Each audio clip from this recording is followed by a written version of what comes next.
हमने कर्ता कर्म पने को व्याप्य व्यापक पने से समझने की कोशिश की और वास्तविक सत्य भी यही है कि ये भगवान आत्मा पौद्गलिक अवस्थाओं को, भाव कर्म को और द्रव्य कर्म को व्यापक और व्याप्य पने से प्राप्त नहीं करता है। क्या बोला? व्यापक व्याप्य पने से प्राप्त नहीं करता है, इसीलिए आत्मा ज्ञाता है, करता नहीं।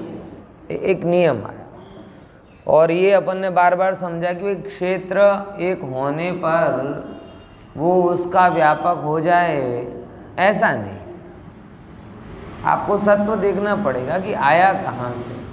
आत्मा अपने से हटे तो जड़ कर्मों में जाए, अपने से हटता ही नहीं तो जड़ कर्मों में जाए कहाँ से? ये बात ख्याल में है कि ना?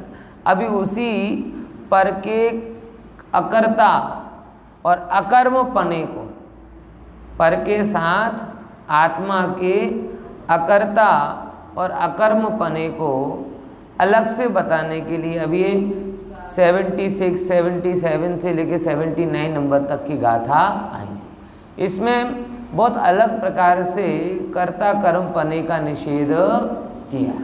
बात आई कि नहीं इस समझ में? देखो उत्थानी का क्या है। હવે 144 હવે પૂછે છે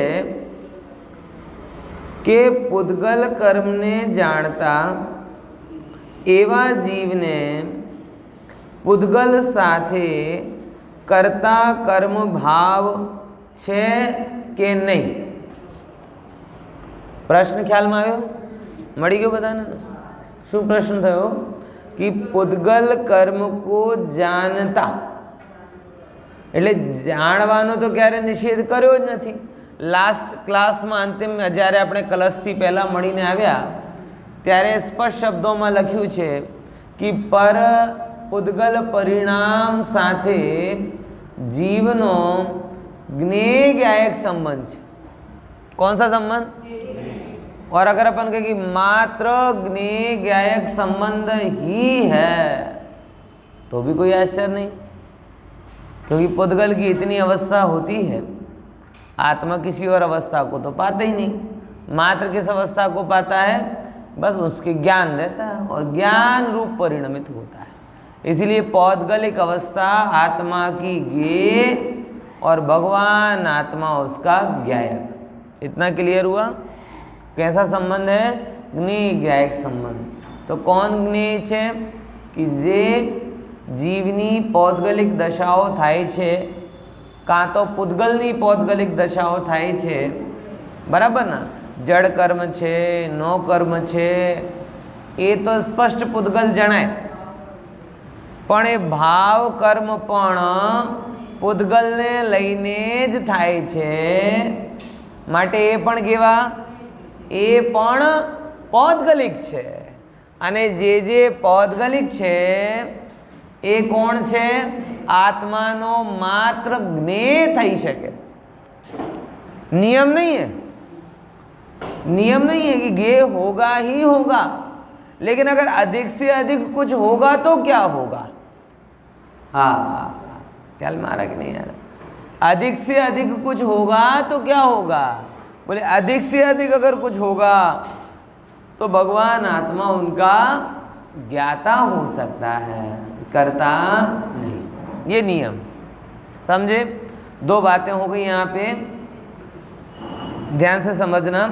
एक तो पर के साथ अन्य प्रकार के कर्तृत्व का निषेध। एक बात खबर पड़ी गई? शू? पर के साथ में अन्य और कोई प्रकार का कर्तृत्व है ही नहीं, संबंध है ही नहीं। और पर मतलब कौन कौन से पर? अंदर में होने वाले रागादि भावों से लेकर ये बाहर का जितना दुनिया का साम्राज्य विस्तार दिखाई दे रहा है, उन सब परों के साथ में अगर अधिकतम संबंध बनेगा, पहले तो कोई संबंध ही नहीं, बोले नहीं કંઈક तो કહો, કંઈક तो કહો, आटला मारो परिवार है, मैं दिन रात मेहनत कर रहा हूँ, बराबर शरीर है, इसका ध्यान रख रहा हूँ, और आप कह रहे कोई संबंध नहीं, कोई मफत में किए जा रहे क्या? तो कहते चलो तुम मानते नहीं हो तो एक संबंध बोल देते हैं। कौन सा? गे गाय। तुम्हें संबंध रखना ही है ना, तो चलो वैसे तो कोई संबंध नहीं है, लेकिन फिर भी तुम्हारी इच्छा होती है, तुम्हें संतोष नहीं होता, तो एक संबंध बता देते हैं। कौन सा? कि ये सारी चीज़ें तेरे लिए कौन है? ज्ञेय हैं, और तू ज्ञायक है। बस ऐसा ज्ञेय ज्ञायक संबंध स्थापित किया। क्लियर? तो पहले नंबर बोला और कोई संबंध नहीं। कौन सा संबंध है? बोला ये अच्छी समस्या बोल दी। अब ये सब ज्ञेय हैं और मैं ज्ञायक हूँ, तो मैं सबको जानता ही रहूँ, आपको जानूँ, आपको जानूँ, आपको जानूँ, दुनिया भर के लोगों को जानूँ, शरीर को जानूँ, इतनी सारी लोगों को जान जान के तो मेरा सॉफ्टवेयर हैंग हो जाएगा। आचार्य कहते ऐ रुख, ज्ञेय ज्ञायक कीदा कहा है, तो अनिवार्य सबको जानना है ऐसा नहीं, जा जाकर जानना है ऐसा नहीं तो बस्ती गणतरी करने लग जाओ, और बस्ती गणतरी इतनी महंगी पड़ती है तो वस्तु गणतरी कितनी महंगी पड़ेगी, हैं? ख्याल में आ रहा है ना? बस्ती गणतरी करवाने के लिए लोगों को कितने सारे टीचरों को क्लास बंद करवानी पड़ती है, सबको धंधे लगाना पड़ता है, चलो जाओ। बेचारे एक ही काम करते हैं, सबसे नौरी प्रजा टीचर ही है, दुनिया में सबसे निरर्थक काम शिक्षण ही है, तो बाकी और कोई काम करना हो तो किसको करवा दो? टीचर से कराओ। चुनाव हो तो ड्यूटी टीचरों की लगवा दो, गणतरी हो तो टीचरों से करवा दो। अरे राजस्थान में तो पशु गणतरी होती है, तो वहाँ पे भी किसको लगाते? पता नहीं होगा, राजस्थान में पशु गणतरी भी होती है। कितने बैल हैं, कितने गधे हैं, कितने घोड़े हैं, मतलब मुझे तो समझ में नहीं आता, जिनकी गिनती करने जा रहे हैं वो बैल गधे घोड़े हैं कि जो गिनती करवा रहे हैं वो बैल गधे घोड़े हैं? हाँ, समझ है कि नहीं है? आप विचार करो, मैं क्या कहना चाह रहा हूँ कि सारे पर पदार्थ जड़ चेतन सब आत्मा के लिए ज्ञेय हैं, तो ये ऐसा माथा पकड़ के बैठ जाए, ओ हो इतना सब कुछ जानना पड़ेगा, तो बस्ती गणतरी में इतना टाइम लग जाता है, तो वस्तु गणतरी करवा जैसे तो क्या मेल पड़वाना? बोले ए तू कहाँ गया भैया, तुझे ये नहीं बोला कि जानना ही है, तुझे ये बोला कि जानने में आए तो जानना ही है। अंत तुझे जा जाकर जानना ही है, पर को ऐसा नहीं बोला, क्योंकि इंटरेस्ट पूर्वक जानना वो राग ही है। क्या समझे? क्या बोला? बहुत इंटरेस्ट पूर्वक जानना। हाँ, जैसे अपन नहीं होते, कोई कि क्या कह रहे थे, तुम्हारी तारीफ कर रहे थे, बताओ तो क्या कह रहे थे? अरे बोला ना तारीफ ठीक है, लेकिन कुछ तो बोला होगा। अब ये जो इंटरेस्ट विथ इंटरेस्ट जानना हुआ, मन में लड्डू फूटा, ये ज्ञान है ही नहीं। ये क्या है? राग। रुचि ले लेकर जानना वो ज्ञान नहीं है, वो क्या है? राग है। आई कि नहीं ये बात समझ में? तो जा जाकर नहीं जानना, जा जाकर नहीं जानना, जो जाए बिना गए बिना जानने में आए उसे मात्र जानना है। ये नियम समझ लें। समझे कि नहीं समझे? फिर से, जा जाकर नहीं जानना है। क्या बोला? जा जाकर नहीं जानना है, गूगल पे सर्च कर कर के नहीं जानना है, दूसरे का माथा खा खा कर नहीं जानना है, भोला सा मुंह बनाकर अंदर के सारे रहस्य निकलवाने के रूप में नहीं जानना है। जा जाकर नहीं जानना है।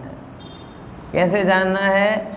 सहज जानने में आ जाए उसको मात्र जानना है, ऐसा संबंध। और ऐसा सबके साथ में, पर के साथ में, पड़ोसी के साथ में, जड़ के साथ में, शरीर के साथ में। अरे ये तो ठीक, इन सब के निमित्त से जो बिना बुलाए मेहमान आ गए, ऐसे कौन हैं? रागादि भाव।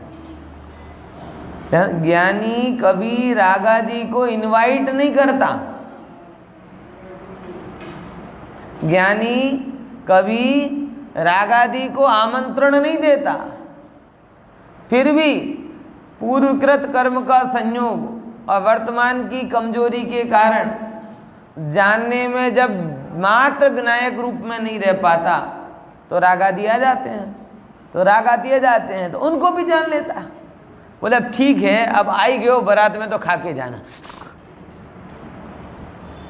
है, लेकिन व्यवहार नहीं लेंगे, चांदना लेंगे नहीं, चांदला देंगे, वो कुछ करेंगे नहीं। आए हो तो खा के चले जाओ, इतना। तुम्हें बुलाया नहीं था ना, बुलाया था नहीं ना, फिर भी आ गए तो भूखा तो नहीं रखे, आ गए तो आ गए। अब हम नाई को नहीं बुलाते, ढोल बैंड बाजे वालों को भी नहीं बुलाते, लेकिन लगन में आ गया है तो चलो भोजन तो करा दो, भूखा थोड़ी भेजे। तो आए हो तो खा के चले जाओ, आगे ज़्यादा घुसने की कोशिश, ये ज्ञानी की दृष्टि। आ गए हो, बुलाया नहीं था, तैयारी तो ये थी कि एक भी आए नहीं, लेकिन क्या करें, उनकी भी अपनी लायकात होती तो आए बिना रहेंगे कैसे? फैक्ट है। दर्शन आचार्य को विकल्प आना था तो आए बिना रहे कैसे? जिनवाणी लिखानी थी तो उनको विकल्प आए क्यों नहीं? ये तो पूरा क्रमबद्ध है ना।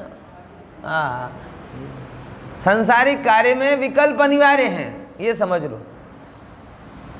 सांसारिक कार्य में विकल्प अनिवार्य। कोई भी कार्य हो, अगर उस कार्य होने की योग्यता पक जाती है तो तदनुसार उसके विकल्प भी आने शुरू हो जाते हैं। मतलब उसमें कोई का कर्तृत्व तो नहीं चलता। पॉइंट आया कि नहीं? समझ में क्या कह रहा हूं मैं? ये लाइन को अगर गहराई से समझना, उड़ती उड़ती लाइन मत पकड़ना। क्या बोला? सांसारिक कार्य कुछ होना होता है। तो जैसे ऐसा कैसे हो कि भाई बीज बोया ही ना जाए और फल आ जाए?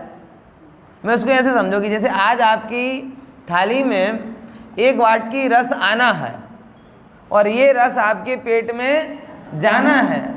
अगर ये निर्धारित है तो आप कौन सी कैरी उठाओगे, ये निर्धारित नहीं होगा क्या? वो कैरी कहाँ से लाओगे, ये निर्धारित नहीं होगा क्या? वो कैरी किस दुकानदार होलसेलर से आएगी, वो भी निर्धारित होगा। वो होलसेलर किस किसान से लाएगा, वो भी निर्धारित होगा। किसान का कौन सा वृक्ष होगा, वो भी निर्धारित होगा। उस वृक्ष का कौन सा बीज होगा, वो भी निर्धारित होगा। वो बीज कौन से बीज से हुआ होगा, वो भी निर्धारित होगा। एक कटोरी रस में तो 3 लोग की व्यवस्था निर्धारित हो जाती। बीच में बताओ कौन सी कड़ी है जो तोड़ सकते हो आप?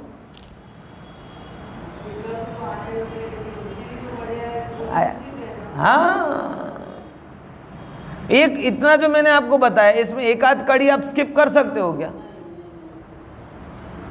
अगर आज आपको रस खाना है तो अनादि काल पहले का जो बीज है ना, वहां तक इसकी कड़ी जाएगी। सुन भाई, ख्याल में आ रहा है कि विचार किया? भोजन नहीं कर रहे आप, 3 लोग की व्यवस्था हाथ में लेकर बैठे हो।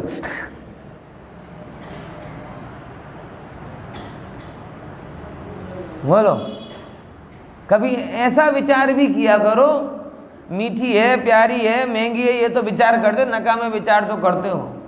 लेकिन ये उस सुनिर्धारित वस्तु व्यवस्था का अंश है। ये भी तो विचार किया करो, है?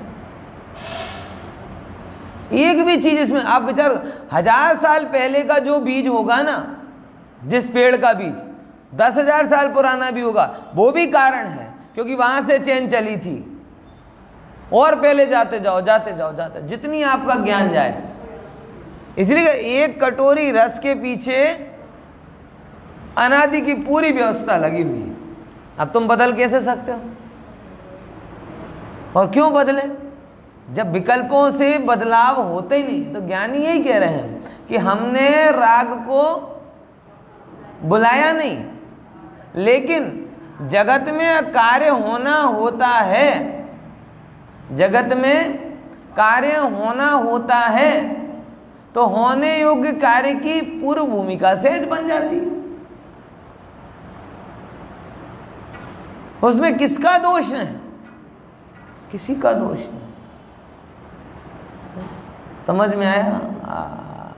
इसीलिए अब अगर हमारे जीवों तक ये जिनवाणी पहुंचनी थी छठ खंडागम, तो दर्शनाचार्य को विकल्प नहीं आता, ऐसा बनता ही नहीं। पुष्पदंत भूतबली नहीं पहुंचते, ऐसा बनता ही नहीं। वो पढ़ते नहीं पढ़ाते, उनकी आयु पूरी, ऐसा बनता ही नहीं। वो लिख पढ़कर भूल जाते, ऐसा बनता ही नहीं। भूल कर लिखते नहीं, ऐसा बनता ही नहीं। लिखकर सुरक्षित नहीं होता, ऐसा बनता ही नहीं। क्यों नहीं होता? जब होना होता है तो पूरी की पूरी एक चेन अपने आप निर्धारित होती है। इसीलिए यहाँ पर मैं बताना चाह रहा हूँ कि जा जाकर जानना नहीं, और जो हो जाए उसे मात्र जानना। और अगर होने के बावजूद राग का अभिप्राय नहीं, तो भी अगर राग आदि हो रहा है तो बस उसको भी जान लेना, क्योंकि वो भी विकल्प है। संसार की कोई योग्यता है जिसके कारण से वो विकल्प हो रहा है। योग्यता में अच्छा बुरा नहीं होता। योग्यता मतलब जे समय थवा वाड़ो जे कार्य। कोई गाड़ी गाड़पण आपे ना, तो ये पण એ સમયની યોગ્યતા છે, અને હું પ્રવચન કરું છું એ પણ એ સમયની યોગ્યતા છે। એ સમજો, યોગ્યતા એટલે અહીંયા ક્વોલિટી नहीं લેવાની। યોગ્યતા का मतलब क्वालिटी के रूप में नहीं, जे समय जे कार्य थवानुं छे ए योग्यता। गाली देने रूप कार्य है तो वो भी योग्यता से हो रहा है, और प्रवचन सुनाने वाला कार्य है वो भी योग्यता से हो रहा है। व्यापार में नफा भी योग्यता से हो रहा है, और नुकसान तो ये कोई डिस्क्वालिटी से नहीं हो रहा, वो भी किससे हो रहा है? माताओं बहनों, बहुत सुंदर भोजन बनाया, वो किससे बनाया? योग्यता से। और खराब बना,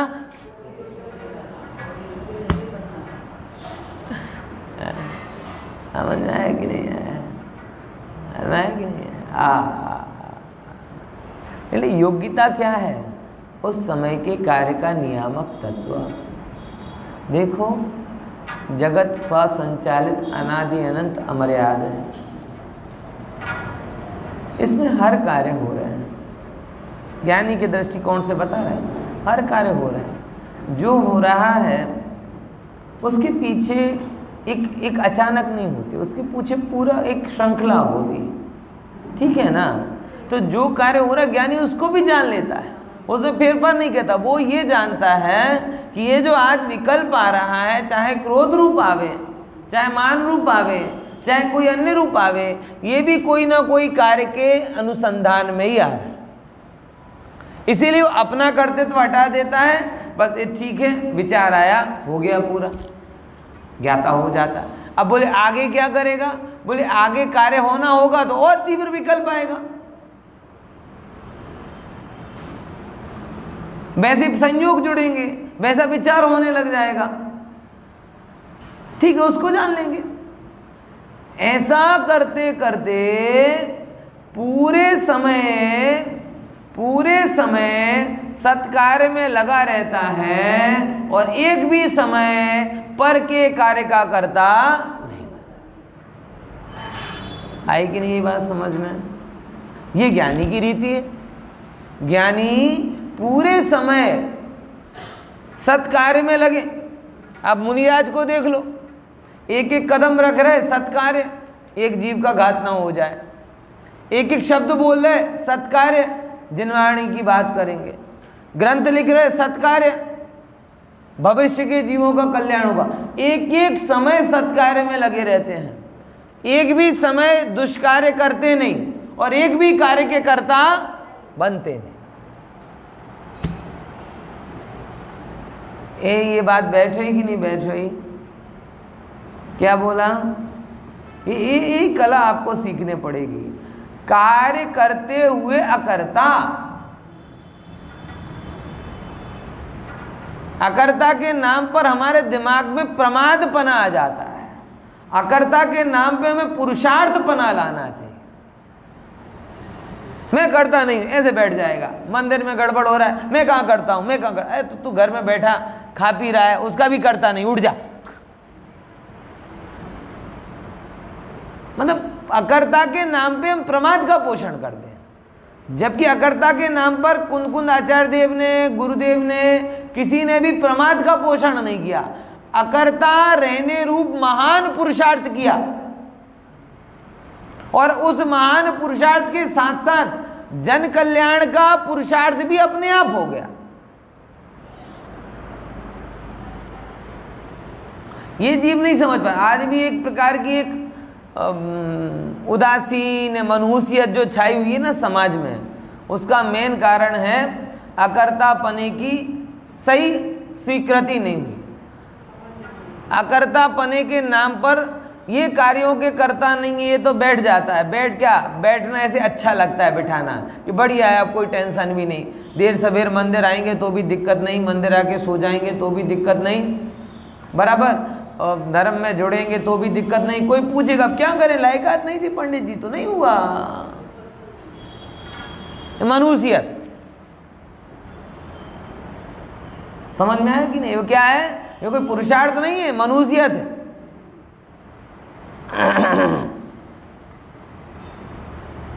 समझ में आया कि नहीं? ऐसा जिनवाणी में नहीं बोला। अकर्ता में प्रमाद नहीं है, अकर्तापने में पुरुषार्थ। और जो लोग ऐसा कहते हैं कि नहीं हुआ, ठीक है, क्या करना, कैसे करना, वो लोग क्या दुकान धंधे पानी घर व्यापार में ऐसे ही रह पाते हैं? सीधा सीधा सा प्रश्न है। आधा प्रवचन सुना, ठीक है, आधे की योग्यता थी, आधा नफा हुआ, तब भी ये स्थिरता आएगी कि आधे की इस योग्यता थी? है बोलो। प्रवचन में एक आध वस्तु मिल जाए तो भी चलेगा, और भोजन में एक भी ना मिले तो नहीं चलेगा। काले અથાણું બનાવ્યો તો આજે ક્યાં છે? આ બનાવ્યો તો, ગળ્યું બનાવ્યું તો ક્યાં છે? બે શાક બનાવી थी, एक ક્યાં છે? प्रवचन भोजन में पूरा चाहिए, टाइम से चाहिए, और एक भी ना मिले तो काहे का करता? और प्रवचन पंडित जी आप बोलते बहुत बढ़िया, जितना समझ में, अब जितना समझ में आया, जितनी योग्यता होती है उतना रख लेते हैं, बराबर। यानी प्रवचन में ज्ञाता कि जितना आ गया उतना बढ़िया, और भोजन में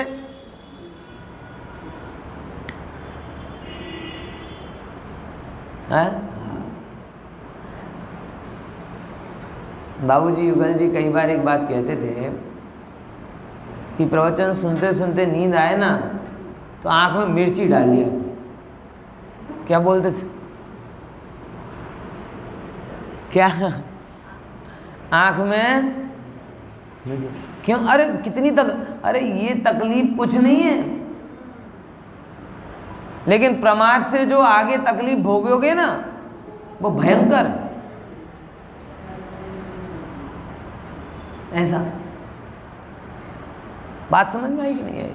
तो अकर्ता के नाम पर मनुष्य प्रमादी होने की बात नहीं, अकर्ता परम पुरुषार्थ। और जितने भी ज्ञानी है ना, देखो तो अकर्ता रहते हुए सत्कार्य में लगातार जुड़े रहते। मैंने एक लाइन बोली थी ना, हर समय सत्कार्य करते रहते, और एक भी कार्य के कर्ता नहीं होते। क्यों? क्यों? अरे बस ठीक है, सबकी योग्यता थी तो हो गया। अमृतचंद्राचार्य पूछे ग्रंथ बहुत बढ़िया लिखा।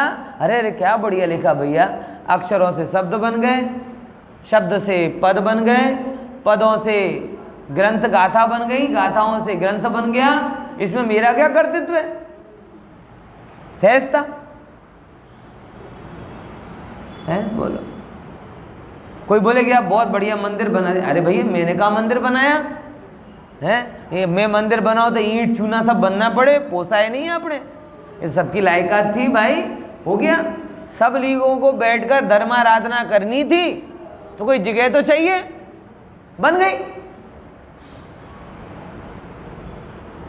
अब फैक्ट है कि नहीं? अगर आज ऐसे विषय, अब सड़क पे बैठ के तो मैं आपको प्रवचन सुना नहीं सकता, बराबर, और सुनाऊं तो एएमसी वाले सुनाने नहीं देंगे, और आप लोग सुनने को तैयार नहीं होंगे, और पता नहीं मैं भी सुनाने को तैयार होऊंगा कि नहीं। अभी तक ये दिन आए नहीं, कभी अभी तक इसका टेस्ट नहीं हुआ। समझ में आया कि नहीं आया? लेकिन सबको शांति से बैठकर आराधना करनी है तो मंदिर बन जाता। पॉइंट समझ में आ रहा? तो कर्ता, अकर्ता और ज्ञाता, इनको थोड़ा गहराई से समझने की जरूरत है। उड़ते उड़ते पकड़ने जाओगे तो मर जाओगे, समझे? तो अकर्ता के नाम पर प्रमादी नहीं होना। अकर्ता स्वयं महापुरुषार्थ का प्रतीक है। अकर्ता रहते हुए कार्य आदि में इन्वॉल्व हुआ जा सकता है, ये कला समयसार सिखा रहा है। और अकर्ता रहते हुए ही विकारी कार्यों, बुरे कार्यों से हटा जा सकता है, ये कला भी समयसार सिखा रहा है। पॉइंट समझ में आया कि नहीं? अकर्ता रह के क्या सिखा रहा है? अकर्ता रहते हुए सत्कार्य से हट जाना और असत कार्य में जुड़ जाना, ऐसा तो अनंतकालीन मोह सिखा रहा है, ये समयसार नहीं सिखा रहा। अकर्ता रहते हुए सत्कार्य में जुड़े रहना और राग आदि विभावों से हट जाना, ये समयसार सिखा रहा है। बराबर क्या है कि नहीं है? जैसे बच्चा अगर गालियां दे तो माँ बाप कहते हमने तो नहीं सिखाई, स्कूल में सीख कर आया होगा, है? क्या ऐसे कहते कि नहीं कहते? अब कितना सही कितना गलत वो बात की बात, लेकिन हर एक माँ बाप का ये होता है कि हमने तो नहीं सिखाई। कहाँ से सीख कर आया? कहीं और बाहर से। वैसे समयसार रूपी माँ को पढ़कर कि कोई कहे कि भाई समयसार पढ़ लिया, बहुत अच्छा मर्म समझ में आ गया, अब तो मंदिर जाने का मन नहीं करता, पाप छोड़ने का मन नहीं करता, बराबर स्वाध्याय करने का मन नहीं करता, बस जैसी योग्यता है होता रहता है। तो जिन ये तो हमने नहीं सिखाया। कहाँ से सीख के आया? सच सच बता। ख्याल में आएगी? कहाँ से सीख के आया? सच सच बता, ये तो मैंने नहीं सिखाया तुझे। हाँ, ख्याल में आएगी नहीं? हाँ, इसी प्रकार से यहाँ पे कह रहे भाई कि जब भी कभी समयसार को सुनकर ये नहीं समझ लेना कि असत कार्य में जुड़े और सत्कार्य से हटे, तो ये समयसार नहीं सिखा रहा। समयसार कैसा सिखाता है? अकर्ता बनकर सत्कार्य में ही जुड़ा रहे और अकर्ता के बल से असत कार्य से हट जाए, ये समयसार सिखा रहा है। और इसके लिए समयसार है, अन्य के लिए देख। उसी बात को बताते हैं यहाँ पे कि कर्म ने जाणता जीव ने पुद्गल साथे कर्ता कर्म पणु छे कि नहीं। जो कर्म को जान रहे तो जानने के साथ में पुद्गल के साथ में जीव का कर्ता कर्मपना है कि नहीं? बोलो। तो उत्तर कहते हैं नवि पर्णम अधिन गिण्णदी उपज्य दिन पर दव्व जाए अणाणी जानंतो विहु पुग्गल कम्मम मणे अभिहम। पढ़ो गुजराती।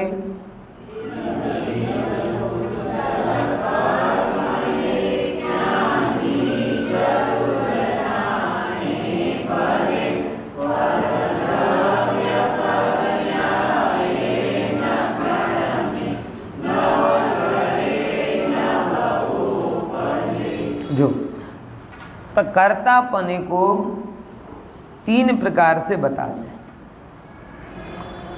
प्राप्य, विकार्य और निवर्त। बराबर 3 प्रकार से बताया गया है। अपन थोड़ा समझेंगे कि कैसे कैसे कर्ता होता है। सबसे पहले कार्य हो रहा हो, उसके साथ में उस परिणाम को में जुड़ जाना। देखो ऐसे समझो कि चाय बन रही है, चाय बराबर, चाय बन रही है, आपने पत्ती डाल दी, दूध डाल दिया, पानी डाल दिया, मसाला डाल दिया, सब डाल दिया। अब फिर आपने उसमें चीनी डाल दी। क्या डाल दी? चीनी। तो चीनी ने क्या किया? उस चाय के परिणाम को प्राप्त किया। क्या किया? चाय के परिणाम को, मतलब उस चाय में सर्वांग वो चीनी क्या हो गई? व्याप्त हो गई। तो अपन प्राप्त हुई उस पर्याय को, मतलब चीनी उस चाय का अंश बन गई। क्योंकि जब आप पी रहे हो तो आपके तो चाय मीठी है, तो मिठास किस रूप परिणमित हो गई? तो ये कहलाता है प्राप्य शब्द। क्या बोला? प्राप्य शब्द। बराबर। फिर एक कहलाता है विकार्य। विकार्य मतलब बीच में, बीच में।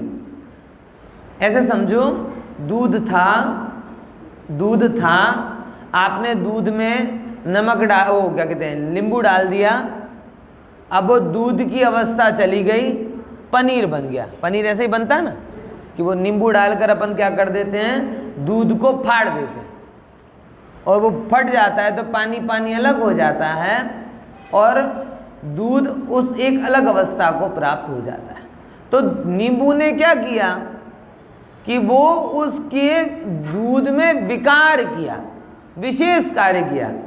यानी दूध रूप था, उसका कोई मूड नहीं था पनीर बनने का, लेकिन पनीर आया, नींबू आया, बोले कि चल पिघला पिघला कब तक रहेगा, अब तो जम जा। समझे? तो ये कौन सी दशा बनी? ये कौन सी दशा बनी? विकारी। और एक तीसरी दशा होती है कि जो उस रूप परिणाम को प्राप्त होता है।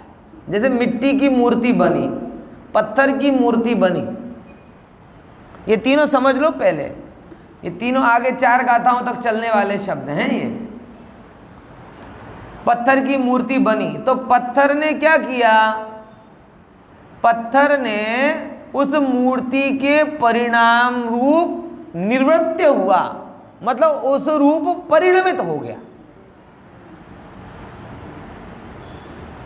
निवृत्ति उससे उसकी हुई, यानी पत्थर की पूरा पत्थर एक्स्ट्रा हट कर मूर्ति के रूप में बदल गया। अब देखो तीनों दृष्टांत समझ लो कि शक्कर थी ना, शक्कर, उसने चाय के रूप अवस्था को पाया। नींबू, वो भी कर्ता बनी, एक एंगल से क्या करे? कर्ता बनी। तो कैसी कर्ता बनी? उस चाय रूप अवस्था को पाने रूप कर्ता बनी। चाय उतनी नहीं है, लेकिन जितनी चाय है वो सब जगह वो मिठास है। ठीक है ना? अगर शक्कर बराबर घुली, बराबर नहीं घुली हो तो ऊपर ऊपर की चाय फीकी रह जाती है और नीचे नीचे डबल हो जाती। होता ना कई बार ऐसा है? जब आपने शक्कर डाल दी, लेकिन वो शक्कर ने उस चाय रूप अवस्था को नहीं पाया हो, तो क्या होता है? ऊपर ऊपर फीकी, और फिर आखिरी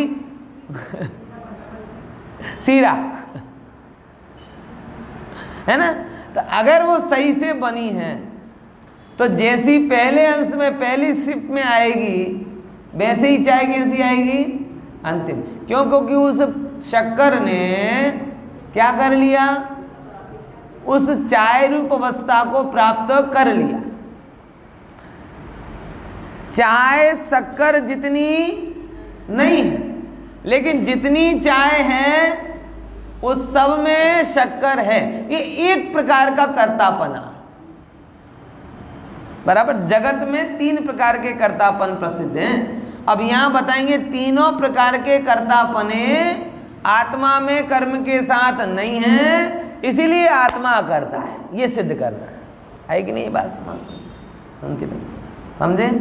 हाँ, हमारी बात बैठ रही है ना? हाँ, ध्यान से समझ रहे हो? हाँ, तो चाय किसका, शक्कर किसका एग्जाम्पल है? प्राप्य। फिर नींबू ने क्या किया? विकार, कि बीच में अन्य रूप अवस्था, फेर फार कर दी अवस्था है। ऐसा नहीं होता सब शांति से बैठे बात कर रहे हो और एक अचानक व्यक्ति आए, अच्छी बढ़िया धर्म की चर्चा चल रही हो, एक अचानक व्यक्ति आए, तो मैं पहली पिक्चर जोई। और मोटा भागे लोगों तो कैसे होते हैं, उनका अपना तो कोई स्टैंड होता नहीं, वो जो आके जो छोड़ दो उसके साथ जुड़ जाते हैं। तो जो पहले किसी एक व्यक्ति के निमित्त से तत्व चर्चा कर रहे थे, वही व्यक्ति किसी दूसरे विकार के निमित्त से किसकी चर्चा करने लगे? पिक्चर की चर्चा। और गजब है, उन लोगों को कुछ पता ही नहीं चलता। अब उन्हें भोले कहें कि मूर्ख कहें, समझ नहीं आया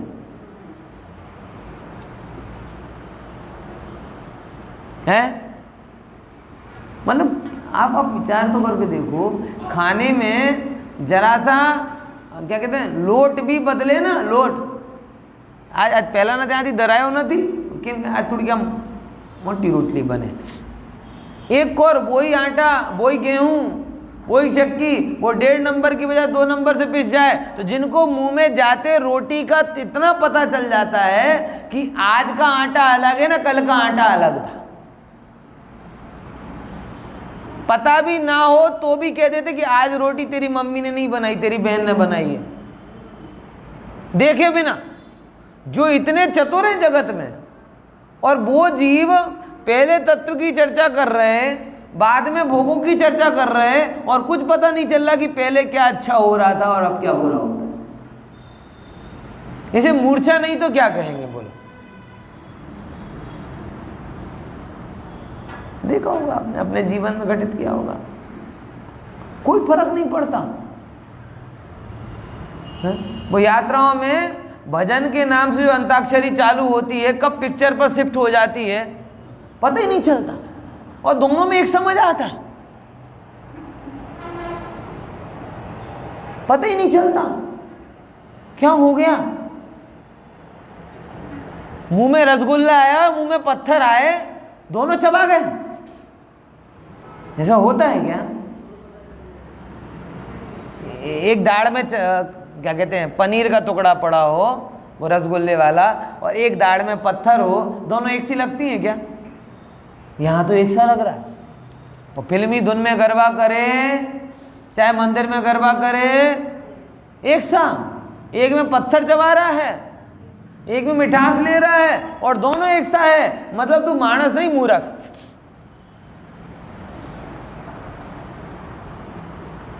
मानस नहीं है भाई, तू विवेकी नहीं है, भान ही नहीं पड़ता। हाँ, ये यहाँ ये बताना चाह रहे हैं, समझो। विकार है कि भाई जो बीच में जो नहीं था और अलग रूप हो गया, वो विकार का दृष्टांत। और निवृत्ति मतलब क्या? निवृत्ति, उस रूप निवृत्त होता है जो, उस रूप बनता है जो। जैसे लोट रोटली रूप परिणमित हो गया, पत्थर मूर्ति रूप परिणमित हो गई, मिट्टी माटला रूप परिणमित हो गई। ये कौन से कर्म है? ये निवृत्त कर्म है। तो 3 प्रकार के कर्म हो गए, प्राप्य कर्म, विकारी कर्म और निवृत्त कर्म। प्राप्य कर्म जिनको प्राप्त करता है, विकार कर्म जो जिनके निमित्त से बदलता है, और निवृत्त मतलब जिस रूप होता है। अब कहते कि नवी परिणमदी, कि वो उस रूप परिणमित नहीं होता, मतलब निवृत्त नहीं होता। न गिण्णदी मतलब उसको ग्रहण भी नहीं करता। न उपपज्जति, उस रूप उत्पन्न भी नहीं होता। किस रूप? पर द्रव्य पर्याय, कि पर द्रव्य और पर की पर्याय रूप उत्पन्न नहीं होता, ग्रहण नहीं करता, और विकृत भी उससे नहीं होता। अणाणी जानंतो, क्या करता है? मात्र जानता है। किसको? पुद्गल कम्मम अणेय विहम, अनेक प्रकार के जो पुद्गल कर्म हैं, ज्ञानी उनको मात्र जानता है। ये बात यहाँ कह रहे हैं, समझ में आया? फिर से णवी परिणमदी मतलब उस चीज को रूप परिणमित नहीं होता, न गृह्णदी उसको ग्रहण नहीं करता, न उपपज्यति उस रूप उत्पन्न नहीं होता, न पर द्रव्य पद जाए पर द्रव्य और उनकी पर्यायों को, मतलब तीनों में से कुंद आचार्य देव ने ये स्पष्ट कह दिया कि ना तुम पर द्रव्य के आदि में आते हो, ना मध्य में आते हो और ना उस रूप आते हो, मतलब कहीं भी नहीं आते। ये कह रहे बड़े बड़ा गहरा है। अपन ये मान लेते हैं चलो पुद्गल रूप परिणमित तो नहीं हुए, लेकिन पुद्गल रूप परिणाम को तो प्राप्त किया, अथवा थोड़ा बहुत तो बांधा तो किया ना कुछ। बोले नहीं, तुमने कुछ नहीं किया। सोना सोने रूप था, सोने रूप ही रहा, अन्य रूप और अन्य रूप माने तो मिथ्या दृष्टि। प्रॉब्लम को समझो, आत्मा को घन मानो। आत्मा सघन जब अपना स्वभाव छोड़े तब अन्य रूप जाए ना, अपना स्वभाव छोड़ता ही नहीं तो अन्य रूप जाए कैसे? आ रही कि नहीं आ रही समझ में? एक बड़ी शिला है, बड़ी शिला, बहुत बड़ी शिला, इतनी सघन सुमेरु के जैसी। अब कोई कहे कि नहीं साहब मेरी ये इच्छा है कि मैं सुमेरु पर्वत की शिलाओं से अपना घर बनाऊं, बराबर बन जाएगा। चक्रवर्ती ऐसी इच्छा करे, सौधर्मिंद्र कहे कि नहीं मैं अपने विमान में सुमेरु पर्वत की शिलाएं लगाऊंगा। बोले तेरी इच्छा ठीक है, लेकिन सुमेरु से भी तो पूछ ले। बोले कि सुमेरु कहेगा जा भाई जा, तेरे जैसे बहुत सारे इंद्र देख लिए मैंने, तेरे जैसे बहुत सारे चक्रवर्ती, तेरा इंद्र पद परिवर्तित है, तेरा चक्रवर्ती पद परिवर्तित है, लेकिन मेरा स्वभाव अपरिवर्तित है। तू भले इच्छा करे कि मेरी शिलाएं लगा ले, पर मैं दूं तब ना। वो बोला वैसी बात हो गई, क्योंकि सोच रहा हूं कि ताजमहल खरीद लूं। बोले नहीं हो सकता। बोले क्यों? मैं बेचूंगा तब खरीदेगा ना, है? मैं बेचूं तब खरीदेगा ना, बेचूंगा ही नहीं तो खरीदेगा कहां से? हाँ, ऐसे ही कह रहे हैं प्रभु, तुम पर्यायों को प्राप्त करना चाहते हो, पर की इच्छा तुम्हें हो सकती है, लेकिन वो जो स्वभाव रूप सुमेरु है उससे भी तो पूछ ले। स्वभाव रूप सुमेरु कहता है कि तेरे जैसी अनेकों पर्याय हो गई, हो रही हैं और होंगी। ये सारी पर्याय मेरे में से होते हुए मेरा अंश भी ले जा सकती नहीं। तो जैसे सुमेरु पर्वत की शिलाओं को कोई अपनी फ्लोरिंग में लगाने का स्वप्न देखे, सुमेरु पर्वत के पत्थर को अपने घर की दीवारों में चुनवाने का कोई स्वप्न देखे, कितना भी सत्वशाली हो, इंद्र के जैसा भी हो, लेकिन सुमेरु के जैसा अड़ेगा नहीं, क्योंकि इंद्र पद है और सुमेरु अकृत्रिम है।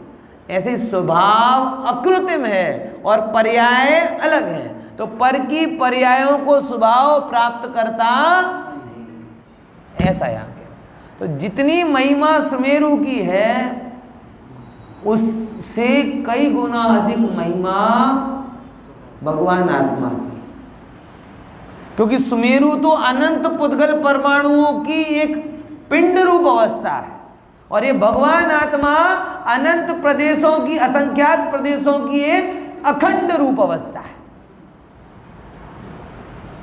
आप भले अपनी कीमत ना करो, लेकिन आप हो ऐसे। सुमेरु से ज्यादा महिमाशाली बोले हाँ, हाँ, क्यों? क्योंकि सुमेरु कैसी ये दशा है?